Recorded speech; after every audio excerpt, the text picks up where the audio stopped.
തിരഞ്ഞെടുപ്പിൽ ദിവസങ്ങൾ മാത്രം ബാക്കി നിൽക്കെ പ്രചാരണ രംഗത്തെ അപ്രതീക്ഷിത വിസ്ഫോടനങ്ങൾ ആർക്ക് ഗുണം ചെയ്യും?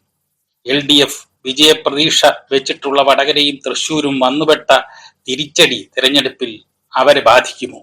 പ്രചാരണം അവസാന ലാപ്പിലെത്തി നിൽക്കെ ഉയരുന്ന ചോദ്യം ഇതാണ്.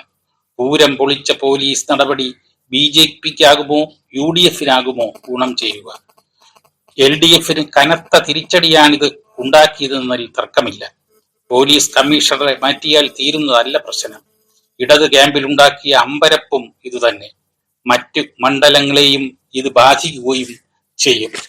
പോരാട്ടത്തിൽ തീപ്പൊരി ചിതറുന്ന വടകരയിലെ PDO വിവാദവും LDFന് എതിരായി. KK ശൈലജയ്ക്ക് തിരുത്തി പറയേണ്ടി വന്നത് LDFന് തിരിച്ചടിയാണ്. നുണബോംബ് പ്രചാരണത്തിലൂടെ UDFന് ഷാഫി പറമ്പലിന് ഉണ്ടാക്കിയ മേൽക്കൈ വലുതാണ്.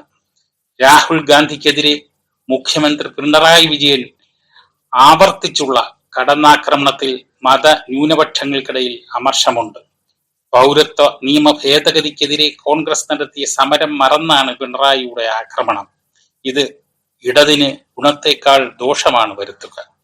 BJP CPM ഡീൽ എന്ന UDF ആരോപണത്തിന് മുഖ്യമന്ത്രി തന്നെ ബലം കൊടുത്തു.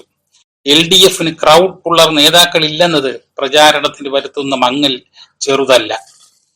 മുഖ്യമന്ത്രി പരിവേഷമുള്ള പിണറായി വിജയൻ മാത്രം EMSനെയോ AKജിയോ നയനാരെയോ VSനെയോ എന്തിന് കോടിയേരി ബാലകൃഷ്ണന്റെ അത്ര പോലും ജനങ്ങളെ സ്വാധീനിക്കാൻ കഴിയുന്ന നേതാക്കൾ ഇന്നില്ല. ദേശീയ നേതാക്കൾ എന്ന് പറയുന്ന സീതാറാം യെച്ചൂരി, പ്രകാശ് കാരാട്ട് എന്നിവർക്ക് ഏരിയ സെക്രട്ടറിയുടെ അത്ര പോലും സ്വാധീനവുമില്ല. ഈ കുറവ് വളരെ വലുതാണ് താനും. പ്രചാരണത്തിൽ ഇക്കുറി തകർപ്പൻ പ്രകടനം നടത്തുന്നത് BJPയാണ്. പകിട്ടാർന്നതാണ് അവരുടെ പ്രവർത്തനങ്ങൾ. പണത്തിന്റെയും പദവിയുടെയും പകിട്ട്. പ്രധാനമന്ത്രി നരേന്ദ്രമോദി പലവട്ടം കേരളത്തിൽ പറന്നിറങ്ങി.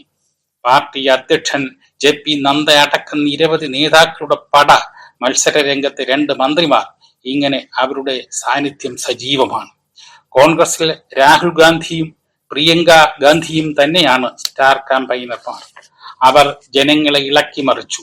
മത്സര രംഗത്ത് തന്നെ മുന്തിയ നേതാക്കൾ ഉണ്ടെന്നതും കോൺഗ്രസിൽ ശ്രദ്ധേയമാണ്.